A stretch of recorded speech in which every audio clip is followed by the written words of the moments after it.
વંદે ગૌ માતરમ, ભારત માતા કી। આ 10 વીઘાની હળદર ત્રીજો દિવસ ઢગલો સફાઈ કામમાં 21 જણા જોઈ શકો તમે। આ માતૃગાંઠના હે, અંગુલી ગાંઠના કોથળા છે, અંગુલીના બાચકા ભરેલા હે અને માતૃના જોયા અંગુલી છે।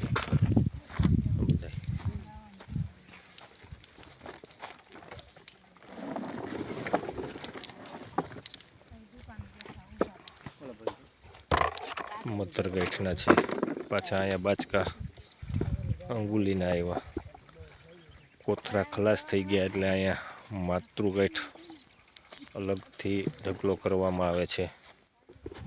જો આ તમે અહીંયા પણ બાચકા ભરેલા છે। આ બધી 2 દિવસ પછી સ્ટીમથી બોઇલર આવશે, મોટું બફા છે, જેને બિયારણમાં જોતી હોય એ 2 દિવસની અંદર અંગુલી અથવા મધર માતૃગાંઠ મારા માટે બિયારણ રાખાતા, બાકી બધું બોઇલિંગ કરી અને એનો પાવડર પણ અલગ કરવામાં આવશે। એના પાવડરના ભાવ પણ ઊંચા હોય। તો વંદે ગૌ માતરમ, જે લોકોને બિયારણ માટે જોતી હોય 2 દિવસની અંદર તાત્કાલિક ઓર્ડર લખાવે। વંદે ગૌ માતરમ।